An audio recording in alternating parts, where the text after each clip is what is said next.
Welcome, everybody. We're so excited that you've joined us here tonight for the launch event of the celebration of Congregation Beth Sholom's centennial. We feel it's very important to learn from our history as we prepare to navigate the next 100 years. We hope through this year to bring you all closer to our synagogue and to each other. Beth Sholom was chartered officially in 1921. Its original bylaws were codified. The congregation held services at a Baptist church on 4th Avenue that was the founders purchased and remodeled into a shul. And today it's the site of Magen David Synagogue. We begin with a look at the nearly 50-year rabbinate of Rabbi Saul White, who was my rabbi growing up at Beth Sholom, and was Beth Sholom's first full-time rabbi. We are so fortunate having Fred Rosenbaum speak tonight. I would also like to acknowledge Rabbis Ain and Russell, and Baird Cohn, our executive director, Jackie Shelton Miller, who organized us, and Lisa Monhe, who is our tech gabbai and is also a teacher in the preschool. We've had an outpouring of support offered by congregants, and we're so appreciative that they volunteered to help us. If you are one of our wonderful volunteers, please use the reaction tab at the bottom of your Zoom and place a heart on your screen. There's so many people here, it's going to be hard to see that, I think.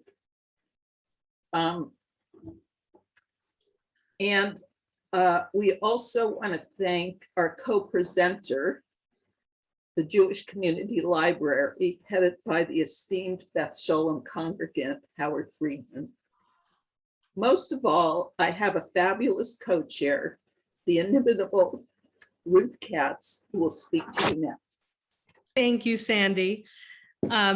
Working with Sandy is one of the great blessings of being on this project. And it is absolutely thrilling to see so many of you here. I'm a little verklempt, and it's such a testament to how many people feel truly connected to Beth Sholom. Sandy mentioned that this is the first of several opportunities to help us to celebrate our first 100 years. And we hope you'll join us for other opportunities. On January 9th, for example, Norman Fisher and Rabbi Dorothy Richmond are going to help us remember and celebrate Rabbi Alan Liu, who was our rabbi from 1991 to 2005. The link to register for that will be in the chat later on. We also will be hosting reunions of groups that started and thrived at Beth Sholom over the years, like YABS, the Young Adults of Beth Sholom. Our gala is on May 14th, 2022, and we hope to see all of you there, so please save the date. And a really important part of this effort is gathering stories, capturing and preserving the stories of our congregants, the stories that are basically in your hearts and heads, and we want to make sure we don't lose them. So please be on the lookout for ways for you to share your stories with us and with all of us, and be on the lookout for communications from us directly through Beth Sholom and also through the J with more information about all of these events, and more than I can even mention now, because what's most important right now is that we get to our evening. And towards that end, I will tell you that I had the great privilege of having a slight short preview of what's about to happen when we had a little planning session with Fred, and we are in for such a wonderful evening. So I really just want to invite you to enjoy yourself and remove distractions and get comfortable and give yourself the gift of being truly present right now. We hope you will keep your camera on, but we understand that is your choice. If you have questions, please put them in the chat, where there's going to be a Q&A later on, and we will get to all those questions then. Finally, this program is being recorded, and it will be available on the Beth Sholom YouTube channel, which is you can get to